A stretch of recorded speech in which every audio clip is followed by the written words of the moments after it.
Hello everybody, HCT here with my first ever Dota commentary. It's not a pro Dota commentary, and yeah, I know there's going to be some people clicking away, but trust me, you'll probably learn something throughout my videos. So I mean, hey, watch this one. If you don't like it, don't watch anymore. But hey, if you do, keep watching. You might be asking, why am I doing pub when most people will probably learn a lot about pro games? Yeah, you might learn a lot in the pro games, but when will you ever apply it? Because let's be honest, 99% of us aren't going to be playing the professional games. Yeah, we'll play upper level games, but or competitive games. But for the most part, we're all going to be playing like pubs, and we'll be playing with our friends just to have fun. And yeah, you're playing to win, but for the most part, you're playing to have fun. And so I figure you'll probably learn more on my games or my commentaries for your level of play. That's why I'm doing it, doing pub rather than pro. So you'll like these commentaries. They won't be super analytical, as in like I won't criticize teams for not picking certain heroes. I might laugh at some of their hero choices because they might pick like 5 carries, but hey, that's pub. You'll see that. But as you can see, like here, we got a pretty decent team actually. We got a Razor, we got Priestess of the Moon, we got a Roof. We got BeastMaster. I'm playing BeastMaster, by the way.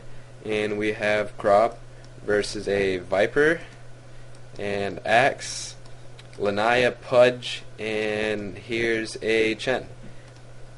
And looks like there's 2 bottom and no one mid.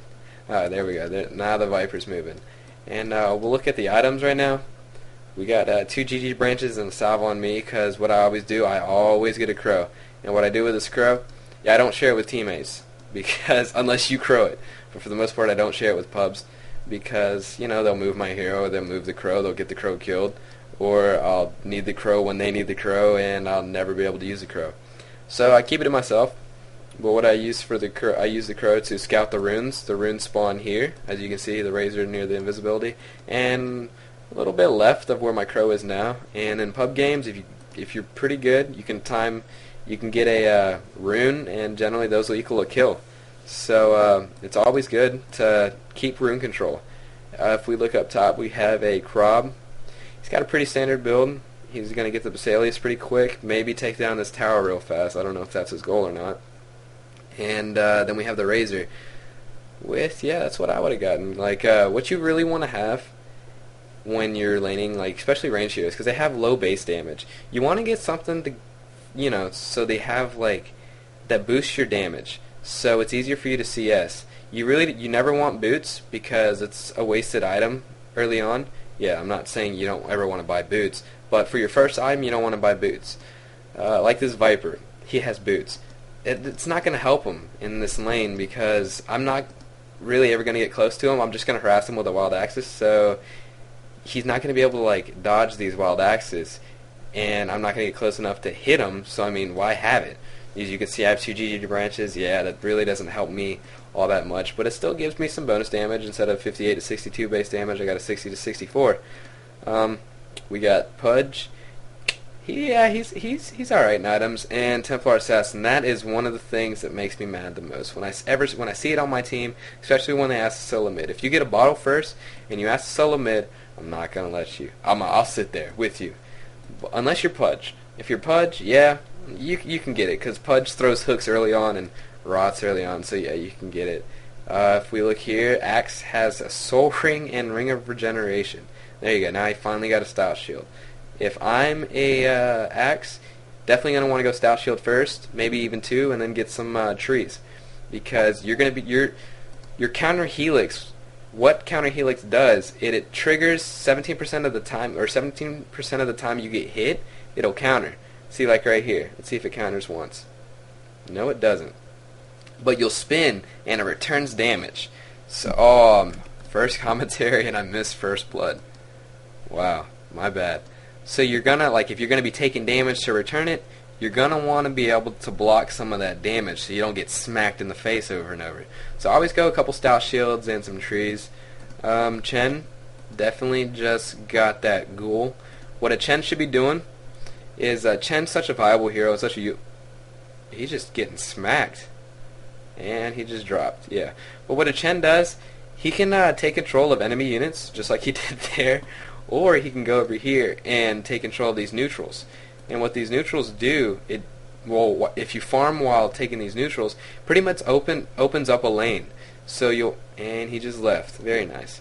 But that means this Axel solo, I'd rather not have Axe solo. They probably should have stuck Templar down here and Axe up top.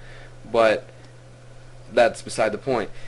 If your Chen can jungle like well, he can keep up with your solo levels, or kind of close. So you'll pretty much have 3 solos. You'll have your bottom, you'll have your Chen in here, even your Enchantress can do it. You'll have your mid solo and then your dual lane. And that just gives you a level advantage over everybody. And also, Chen can also take, like, say this Centaur Con right here. He takes it, he has Stomp, so now you have another spell. You have a 2-second spell right here for ganks. So now your Chen took control of a stun, pretty much. But as you can see, that Chen is level 2. Well, the average level in this game is about 4 right now. So the Chen didn't know what he was doing. Let's see. We got the Roof. Yeah, Roof's doing good item-wise. He definitely needs a Soul Ring because he's a pretty mana-intensive hero.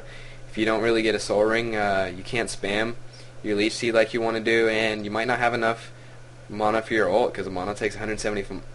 It takes 170 mana to cast your ult.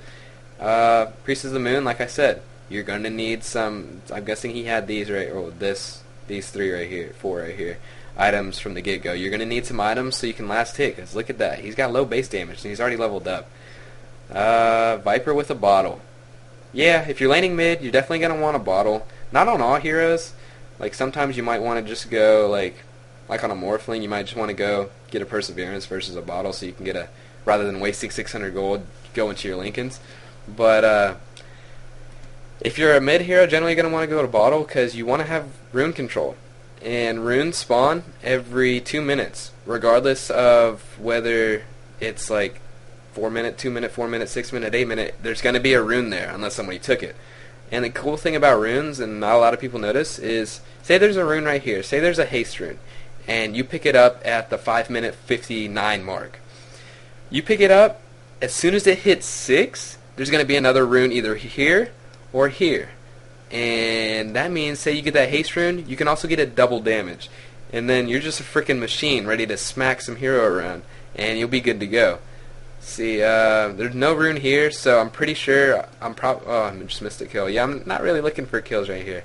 But probably try to scout a rune, because what Call of the Wild does is when a Rexstar spell, at level 1, it summons one of these Scout Hawks. And at 2, 3, and 4 it also does, but also you get a Quill Beast out of it too. I guess they're trying to get that Chen dead, I'm not sure. See, there's a rune right here, 6 minutes, rune spawned. But, so you always try to use your Scout Hawk to frickin' scout. That's what it's for. It's in the name. Let's see, we got the Lanaya with no farm. I wish I could see the creep kills and stuff, but sadly I can't because there's no referees or anything. I'll try to fix that next commentary. See if like a friend wants to watch or something, so I can like view his side, so I can see the CS and all. But sadly I can't. Viper 6 minutes in has no farm. Axe has no farm. When you're playing mid, your main goal, I guess, well, once you hit 6, you want to hit 6 quick, so that you can either gank or just own the mid hero. But your main goal, other than trying to gank or hit 6 quick, is farming. Farm up like a beast, because I mean, you're gonna have higher level. There's Pudge down. You're gonna have a higher level. Viper's coming around too, but you're gonna have a higher level than every other hero, and you should have more gold, because rather than splitting gold with, see, look at that, I just got 3 kills right there, 4 kills. You're just trying to rack up as much gold as you can, because look how slow this gold goes up. So slow. But if I get a creep kill, let's see. Watch it jump up if I get a creep kill. I should be able to get a creep kill here shortly. If not, there you go. See, it just jumped up again. So getting the creep kills really do help. I don't even know what was up there, man. I should have had all those. So I mean, if you're better farm than half the heroes on the other team, you'll be able to take down the other team fairly easy. If you notice what I did here, I summoned that Quill Beast, and I drew the creeps away. And what that does, it makes these creeps focus this tower, so I get more damage done to that tower versus these creeps having to fight those creeps, and then it goes and attacks the tower. So that's another thing. Like if you have illusions or whatever, you can draw creeps away because the creeps are going. They don't go straight to that tower, straight to the lane. If you pull them away, they'll follow you, and as long as they have vision, they're gonna keep chasing you. So I could have made them go all the way here into like the base, but I just wanted that tower. Oh, and his TP. Seeing that he has another one, it reminds me. If you're trying to farm, especially if you're a carry, hard carry. Viper's not really a hard carry, but if you're a carry, what you really want to do is always carry a TP around 5-6 minute mark. Even if you're not a carry, it's always good to be able to TP and save your teammates. But especially if you're a carry, you always want to have your TP because, like, look right here mid. Someone could be farming this. No one's here. We have 4. Let's see, like 5 heroes up here. Where's Templar? Templar's dead. And then we have 2 heroes down here. So mid's wide open for anybody to farm, and a carry can just be farming right here. And if you can get a free farm, it just gets you that much more closer to whatever goal you want. So you want a Radiance or whatever. You just having free farm is just ridiculously nice. See it right here. I have to fight these guys for all this farm, rather than just me trying to farm it. And if you notice right here what he said, bot SS. What that means is like in the bottom lane, somebody's missing, and right here you see the Viper's missing. Well, that just lets your teammate. It helps your teammates out because if you do that, they'll know, okay, well, dang, he's missing. Say I was mid, I'd be like, okay, I'm just gonna tower hug because maybe he's trying to gank me, And if you just call a simple bot MIA or top MIA, let your teammates know that, oh, maybe I should be a little bit weary because I might get owned here. And say like, if the hero returns in about in a second, just type in RE, like for the return. Like he's here, it's all good, don't worry about it. Go keep farming. And I don't know what this Trent's doing. See, like I said right here, he could have a TP. Let's see if he buys one. I don't know. He doesn't even buy a TP. Well, maybe he will. Nope. And he could be over here helping with the gank because his ultimate Overgrowth, it really is a game-changing ultimate, and he's not utilizing it like he should. If you don't know what Overgrowth does, it entangles any hero or units around for 3 seconds at the level 1 ult, 4 seconds at the level 2 ult,